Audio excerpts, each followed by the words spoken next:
Hello दोस्तों, डिफिक्सिन के YouTube channel पे आपका फिर से स्वागत है।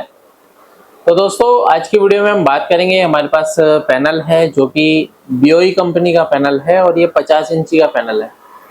तो सबसे पहले मैं उसकी प्रॉब्लम आपको दिखा देता हूँ, किस तरीके की दिक्कत हमारे को इसके अंदर देखने के लिए मिल रही है। तो यहाँ पे क्या है, जैसे ही हम सेट को ऑन करते हैं, यहाँ पे अगर आप देखेंगे तो सेट हमारा ऑन हो गया है।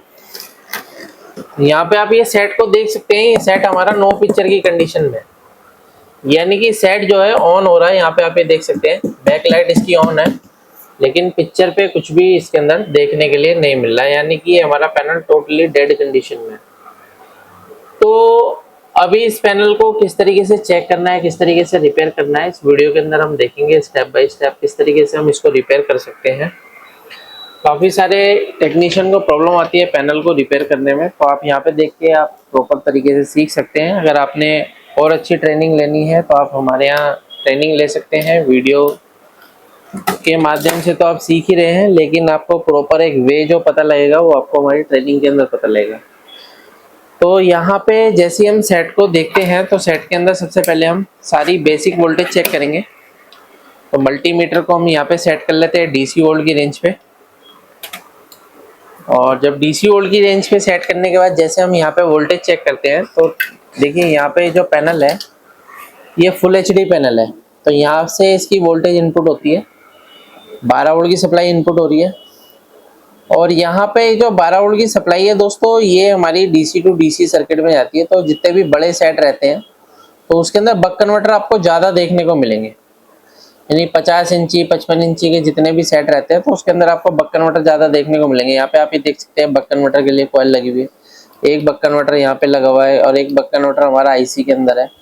तो यहाँ पे आपको क्या है, अलग अलग बक कन्वर्टर आपको ज़्यादा मिलेंगे, क्योंकि क्या होता है, इनके लिए एम्पियर ज़्यादा ज़रूरत होती है। तो एम्पियर ज़्यादा चाहिए तो इसके लिए बक कन्वर्टर लगाया जाता है। तो अगर आप यहाँ पे देखेंगे तो 12 वोल्ट की सप्लाई इस IC के अंदर जा रही है, और ये IC सबसे पहले जो हमारा वोल्टेज बनाती है, यहाँ पे देखेंगे तो 3.3 वोल्ट की सप्लाई बनाती है। और ये जो 3.3 वोल्ट की सप्लाई है हमारी टीकॉन IC में जाती है। यहाँ पे अगर आप देखेंगे तो ये टीकॉन IC है, जिससे कि हमारा ये फुल HD जो डाटा है 2K, यहाँ पे आप ये देख सकते हैं, यहाँ मेंशन भी है 2K। तो ये जो 2K डाटा है वो हमारा IC के अंदर जा रहा है, यानी कि जो हमारी टीकॉन IC है, टीकॉन IC के अंदर जा रहा है। और 3.3 वोल्ट की सप्लाई भी हमारी टीकॉन IC में जाती है, प्लस रोम IC के अंदर भी जाती है। अगर आप देखें तो रोम IC की पिन नंबर 8 ये है हमारी। 3.3 वोल्ट की सप्लाई हमारे को यहाँ पे देखने के लिए मिलेगी। यहाँ पे आप ये देख सकते हैं। तो काफ़ी सारे टेक्नीशियन को प्रॉब्लम आती है इन सर्किट को रिपेयर करने में। तो देखिए, रिपेयर अगर आप प्रॉपर तरीके से सीखना चाहते हैं तो आपको ट्रेनिंग की आवश्यकता है। और बाकी क्या होता है कि कभी भी आप पैनल को अलग से वोल्टेज देके अगर आप चेक करते हैं DC सप्लाई से, तो अलग से अगर आप ज़्यादा वोल्टेज देके चेक करोगे तो पैनल आपके मोस्टली शॉर्ट हो जाते हैं, यानी ख़राब हो जाते हैं। वो पैनल किसी काम के नहीं रहते। तो पैनल को देखिए, रिपेयर करने के लिए हमारा एक प्रोसेस होता है। प्रोसेस से अगर आप पैनल को चेक करेंगे तो आपको सारी चीज़ें समझ में आएंगी। तो यहाँ पे हमारा 3.3 वोल्ट की सप्लाई है, रोम IC में भी जा रहा है और टीकॉन IC में भी जा रहा है। प्लस टीकॉन IC में और हमारी वोल्टेज आती है 1.8 वोल्ट। और यहाँ पे अगर आप देखेंगे तो ये हमारा कितना वोल्टेज निकल रहा है यहाँ से, तो ये हमारा 1.2 वोल्ट की सप्लाई यहाँ पे बन रही है। तो यानी कि जो हमारा 1.8 वोल्ट है वो भी हमारा टीकॉन IC में जाता है, 1.2 वोल्ट भी हमारा टीकॉन IC में जाता है, क्योंकि 1.8 जो होती है इसकी रैम की वोल्टेज होती है, 1.2 जो होती है हमारी कोर वोल्टेज होती है, जो कि हमारा प्रोसेसिंग हमारा ये जो टीकॉन है वो करती है। यानी कि LVDS सिग्नल को RSDS सिग्नल में जब ये कन्वर्ट करेगी तो उसके लिए कोर वोल्टेज की रिक्वायरमेंट होती है, इसको यहाँ से ये आउटपुट आते हैं। तो अभी फ़िलहाल क्या है कि हमारी ये वोल्टेज ओके है।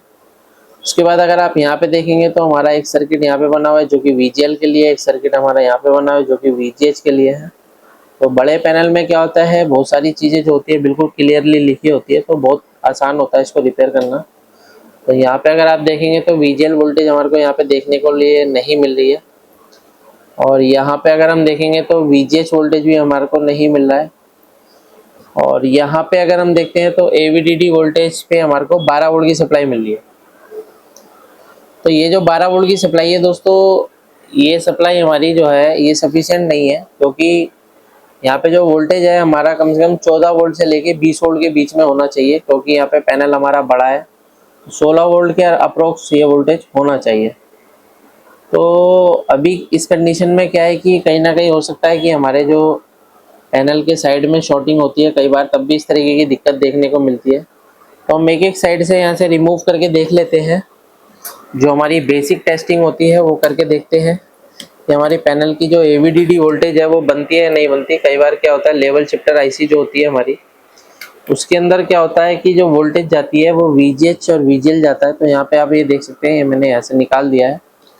और निकालने के बाद फिर से अगर हम इसको ऑन करते हैं और फिर से मैं इसकी वोल्टेज चेक करूँगा AVDD, तो यहाँ पे भी मैं पावर ऑन कर लेता हूँ। तो अभी भी देख सकते हैं यहाँ पे जो 12 वोल्ट की सप्लाई है वो हमारी फिक्स है, यानी कि यहाँ पे वोल्टेज जो है बूस्ट नहीं हो रहा है।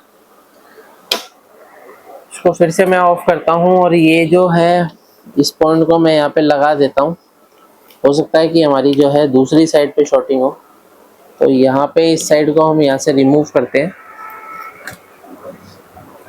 तो ये देख सकते हैं जो पैनल होते हैं कई बार इस तरीके से हम निकाल लेते हैं और फिर से हम सेट को ऑन करते हैं। तो यहाँ पे हमारे को देख सकते हैं AVDD का पॉइंट है। तो AVDD पॉइंट पे अगर मैं वोल्टेज चेक करता हूँ तो यहाँ पे जो हमारी वोल्टेज आके जा रही है। दोबारा से हम चेक करते हैं, ऑन करते हैं। तो यहाँ पे अगर हम देखते हैं तो ये वोल्टेज हमारी, सेट को ऑन करते हैं। तो यहाँ पे अगर आप देखेंगे तो हमारी वोल्टेज जो है वो आके चली गई है। तो देखिए दोस्तों, इसका मतलब ये हो सकता है कि हमारे पैनल के अंदर कहीं ना कहीं शॉर्टिंग है। तो एक बार मैं दोनों साइड से रिमूव कर लेता हूँ। कई बार पैनल दोनों साइड से शॉर्ट हो जाता है, जिसके रिपेयर होने के चांस ना के बराबर ही होते हैं। लेकिन इसके लिए लेजर मशीन मार्केट में आती है। अगर आप अलग से कोई वोल्टेज देके पैनल को शॉर्ट करते हैं तो पैनल, देखिए कई टेक्नीशियन आजकल मैंने देखे हैं जो अलग से वोल्टेज दे दे के चेक कर रहे हैं, वोल्टेज बढ़ा बढ़ा के DC सप्लाई से। तो उसमें होता क्या है कि अगर आपके 10 पैनल है, 10 में से एक ही पैनल या 2 पैनल ही ओके हो पाएंगे, बाकी पैनल खत्म हो जाते हैं। इसके लिए क्या होता है, लेजर मशीन मार्केट में अवेलेबल है। लेजर मशीन से आपको एग्जैक्ट पता रहता है कि प्रॉब्लम है कहाँ पे।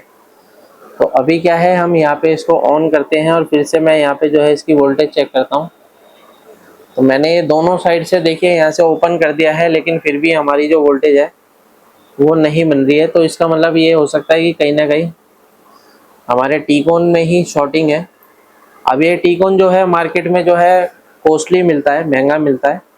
मार्केट में अगर हम लेने आते हैं तो 1500 1000 रुपये इस तरीके से मिलता है। 150 रुपये का टीकोन नहीं है। तो इसको क्या है, रिपेयर करना ही पड़ेगा। तो अभी क्या है, काफ़ी सारे टेक्नीशियन कहते हैं 150 रुपये के टीकोन आते हैं और इसको रिपेयर ही क्यों करना है, इसको चेंज कर देना है। तो बेसिकली मैं आपको बताता हूँ मेरे भाई, आप अगर आप रिपेयरिंग नहीं करना चाहते हो तो पैनल ही बदल दो। क्यों पैनल में आप अपना माथा पच्ची कर रहे हो, पैनल ही बदल दो, सबसे बढ़िया है। 150 रुपये का तो नहीं आता है खैर टीकोन। तो अभी क्या है, कहीं पे किसी को चोरी चकारी का मिल जाए तो वो बात अलग है। लेकिन अगर हम इसको रिपेयर करने की कोशिश करेंगे तो इसके अंदर सबसे पहले हमारे को ये देखना पड़ेगा कि इस टीकोन के अंदर शॉर्टिंग है कहाँ पे। शॉर्टिंग अगर आपको देखनी है तो मल्टीमीटर को हम सेट कर लेते हैं कंटिन्यूटी पॉइंट पर, या फिर हम डायोड मोड की रेंज पे सेट करते हैं इसको। क्योंकि अगर आपको कभी भी पैनल को रिपेयर करना है तो इम्पीडेंस चेक करना जरूरी होता है। इम्पीडेंस से हमारे को कंफर्म होता है कि शॉर्टिंग है या नहीं है। तो अगर हम यहाँ पे एक एक करके इसका इम्पीडेंस चेक करेंगे तो यहाँ पे देख सकते हैं आप 384 के अराउंड हमारे को यहाँ पे वैल्यू जो है मिल रही है। और यहाँ पे देखेंगे तो ये 1.2 वोल्ट की लाइन है। तो यहाँ पे 303 के अराउंड मिल रही है, यानी कि ये भी ठीक है। VGL के पॉइंट में देखते हैं तो VGL के पॉइंट में हमें शॉर्टिंग दिख रही है कहीं ना कहीं। तो थोड़ा सा हम इसको, तो यहाँ पे हमारे को 4 ohms की रीडिंग मिल रही है। VGH में देखते हैं तो VGH हमारे को ओके मिल रहा है। तो अगर हमारे को यहाँ पे VGL की लाइन में शॉर्टिंग मिल रही है तो देखिए दोस्तों, इस कंडीशन में क्या है कि यहाँ पे अगर आप देखेंगे तो VGL की लाइन में हमारा ये डायोड लगा हुआ है। डायोड को चेक करते हैं तो यहाँ पे 222 ohms की रीडिंग दिखा रहा है। अगर मैं इसकी दूसरी साइड चेक करता हूँ तो 438 ohms की रीडिंग दिखा रहा है। यहाँ पे चेक करते हैं तो ये तो इसका ग्राउंड ही रहता है, नेगेटिव ही रहता है। ये भी नेगेटिव रहता है। तो यहाँ पे फिलहाल क्या है कि ये जो ट्रैक आ रहा है हमारा, ये ट्रैक कहाँ से आ रहा है ये चीज़ देखनी पड़ेगी। ये जो ट्रैक है हमारा, ये ट्रैक हमारा यहाँ से जा रहा है, यानी कि ये जो ट्रैक है अगर आप देखेंगे तो ये ट्रैक हमारा यहाँ से इंटरनल जा रहा है। तो ये इंटरनल कहाँ जाता है, ये हमारी लेवल शिफ्टर में जाता है।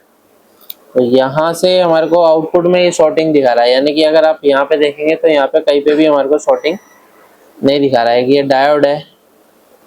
तो यहाँ पे अगर मैं देखता हूँ तो इसके आसपास में यहाँ पे भी रीडिंग ओके है, 521 हमारे को दिखा रहा है। तो हो सकता है कि यहाँ से जो वोल्टेज हमारी जा रही है ये सीधी लेवल शिफ्टर में जा रही है। हो सकता है लेवल शिफ्टर भी शॉर्ट हो सकती है। तो लेवल शिफ्टर की अगर हम देखते हैं, यहाँ पे रीडिंग अगर चेक करते हैं तो 575 दिखा रहा है। यहाँ पे देखते हैं 520 दिखा रहा है, 617 दिखा रहा है। तो यहाँ पे हमारे को 617 दिखा रहा है, 619 दिखा रहा है। तो ऑलमोस्ट क्या है कि हमारे को यहाँ पे रीडिंग सही दिखा रहा है। यहाँ पे लगा हुआ है हमारा कैपेसिटर, तो यहाँ पे 4 ओम्स की रीडिंग दिखा रहा है। और यहाँ पे अगर हम देखते हैं तो यहाँ पे भी 4 ओम्स दिखा रहा है।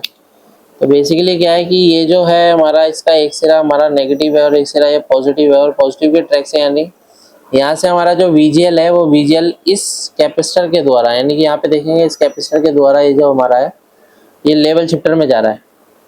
तो लेवल शिफ्टर में अगर मैं यहाँ पे रीडिंग चेक करता हूँ तो रीडिंग लेवल शिफ्टर की इस पॉइंट पे, तो यहाँ पे हमारे को 4 ओम्स की रीडिंग दिखा रहा है, यानी कि यहाँ पे VGL वोल्टेज इंजेक्ट होती है, इनपुट होती है। तो यहाँ पे हमारे को 4 ओम्स की रीडिंग दिखा रहा है। तो इसमें देखिए 2 चांस हो सकते हैं। हो सकता है हमारी लेवल शिफ्टर शॉर्ट हो गई हो, लेवल शिफ्टर खराब होती है। मैं पहले आपको बता देता हूँ, लेवल शिफ्टर IC ज़्यादातर खराब होती है। काफ़ी सारे टेक्नीशियन बोलते हैं शॉर्ट नहीं होती, खराब नहीं होती, हाई क्वालिटी का। ऐसा नहीं है भाई, खराब होती है। ये पैनल जो है बहुत माइक्रो लेवल का है और इसको जो ड्राइव कराया जा रहा है बहुत हाई फ्रिक्वेंसी से ड्राइव कराया जा रहा है। अगर आप DSO पे चेक करोगे तो आपको पता चलेगा। तो ये चीज़ें खराब होती हैं। तो इससे पहले क्या है, मैं यहाँ से कैपेसिटर इसको सबसे पहले रिमूव करके देखता हूँ, क्योंकि अगर कैपेसिटर रिमूव करने के बाद अगर शॉर्टिंग जाती है तो ठीक है, नहीं तो हमारे को IC निकाल के देखना पड़ेगा। तो यहाँ पे क्या है, पहले मैं IC को से पहले इस कैपेसिटर को रिमूव कर लेता हूँ। तो यहाँ पे कैपेसिटर पे हम सबसे पहले पेस्ट लगा लेते हैं। और ये जो पैनल होते हैं हमारे पास जो आते हैं, मैकेनिक से ज़्यादातर आते हैं और कस्टमर से कम आते हैं। अब मैकेनिक क्या करता है कि काफ़ी जगह खुद ही चेक करता है, कई बार उसको समझ में नहीं आता है तो वो लेके आता है। तो यहाँ पे हमारे पास जो ट्रेनिंग होती है पूरी प्रैक्टिकली होती है, जहाँ से हमारे पास पूरा यहाँ पे आपको देखने को मिलेगा प्रैक्टिकली। तो ये कैपेसिटर मैंने ऐसे निकाल दिया है। और इस कैपेसिटर को निकालने के बाद अगर मैं यहाँ पे रीडिंग चेक करता हूँ तो क्या रीडिंग हमारे को मिल रही है। तो यहाँ पे अगर आप देखेंगे तो ये जो कैपेसिटर का एक सिरा इसका नेगेटिव से जुड़ा है, जो कि अभी भी 4 ओम्स दिखा रहा है। और दूसरा हिस्सा अगर आप देखेंगे तो यहाँ पे हमारे को वैल्यू बढ़ के मिल रही है, यानी कि बढ़ गई है इसकी वैल्यू, 2.962 दिखा रहा है। और अगर हम VGL के पॉइंट पे देखते हैं तो यहाँ पे भी हमारे को वैल्यू जो है बढ़ी हुई नज़र आ रही है। तो इसका मतलब ये हो सकता है कि हमारी IC ऑलमोस्ट ओके कंडीशन में है। तो यहाँ पे क्या है, पहले मैं एक कैपेसिटर लगा देता हूँ, उसके बाद हम इसको ऑन करेंगे। इससे पहले ऑन नहीं करेंगे, कई बार कैपेसिटर की वजह से IC भी खराब हो सकती है। तो मैं आपको बता देता हूँ, कई सारे टेक्नीशियन कैपेसिटर निकाल के फेंक देते हैं अगर शॉर्ट हो जाता है तो आपको क्या है, वहाँ पे उस जगह पे कैपेसिटर दूसरा जरूर लगाना है। अगर आपके पास कैपेसिटर शॉर्ट हो गया है तो कैपेसिटर दूसरा लगाना जरूरी है। इससे क्या रहता है कि हमारा जो काम है बिल्कुल एक्यूरेट रहता है और काम भी बिल्कुल परफेक्ट तरीके से होता है। इससे दोबारा आने के चांस नहीं रहते सेम कंडीशन में। तो अभी क्या है, मैं यहाँ पे कैपेसिटर लगा देता हूँ किसी दूसरी PCB में से निकाल के। यहाँ पे हम कैपेसिटर को लगा देते हैं। तो अभी क्या है, पैनल को काम करना है तो पैनल के सर्किट सबसे पहले आपको समझने पड़ेंगे। तो पैनल को अगर आप सर्किट को आसानी से समझ सकते हैं तो पैनल को आसानी से रिपेयर भी कर सकते हैं।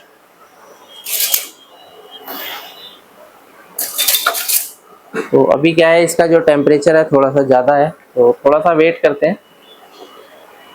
तो इसकी अगर मैं वैल्यू देख लेता हूँ दोबारा से यहाँ पे, तो अभी वैल्यू हमारी सही है। सेट को दोबारा से ऑन करते हैं और ऑन करने के बाद अगर हम यहाँ पे वोल्टेज चेक करते हैं तो मल्टीमीटर को सेट कर लेता हूँ डीसी वोल्ट की रेंज पे। तो अभी मैं यहाँ पे वीजे एवीडीडी वोल्टेज चेक करते हैं सबसे पहले। तो मैंने सेट को ऑन कर दिया है। तो यहाँ पे अगर आप देखेंगे तो यहाँ पे हम इसको चेंज कर लेते हैं। तो 17 वोल्ट की सप्लाई जो है हमारी यहाँ पे बन रही है। यहाँ पे आप ये देख सकते हैं 17 वोल्ट की सप्लाई हमारी बन रही है। तो 17 वोल्ट ओके है। और यहाँ पे देखेंगे तो ये वीजीएच वोल्टेज है, 32 वोल्ट की सप्लाई बन रही है। तो ऑलमोस्ट क्या है कि हमारा जो वोल्टेज है वो बन गया है, यानी कि पैनल हमारा ड्राइव करना शुरू कर दिया है। तो अभी क्या है, सेट को मैं ऑफ करके यहाँ पे जो है इसकी एफएफसी वापस से लगा देता हूँ, ताकि लगाने के बाद फिर से हम इसको चेक करेंगे।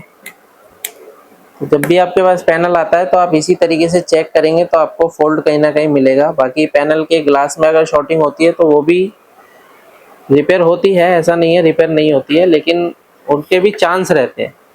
100% रिपेयरिंग नहीं होती इनकी, यानी कि 75% भी नहीं होती है अगर ग्लास में शॉर्टिंग है तो यहाँ पे क्या है, अगर मैं इसको आपको दिखाता हूँ तो ये जो कैपेसिटर हमारा हमने निकाला है इसकी कंडीशन है बिल्कुल शॉर्ट, यानी कि ये शॉर्ट कंडीशन में कैपेसिटर, यानी कि ये कैपेसिटर हमारा ख़राब है। तो अभी हम पैनल की कंडीशन आपको दिखा देते हैं क्या कंडीशन है। सबसे पहले पैनल को ऑन करते हैं। ऑन करने के बाद हम देखते हैं ये हमारा सेट जो है ऑन हो गया है। पिक्चर अगर आप देखेंगे तो पूरी इसकी वोल्टेज जो है हमारी बन गई है। तो पैनल भी हमारा ओके हो गया है। इसके अंदर कहीं भी आपको स्कैनिंग लाइन या गेट लाइन आपको नज़र नहीं आएगी, क्योंकि इसके अंदर ग्लास में शॉर्टिंग नहीं थी। इसके अंदर जो शॉर्टिंग थी वो टीकॉन बोर्ड में थी। तो इस तरीके से हम किसी भी पैनल को आसान तरीके से रिपेयर कर सकते हैं। वीडियो अगर आपको पसंद आए तो वीडियो को लाइक करें, शेयर करें, कमेंट करें। Thank you.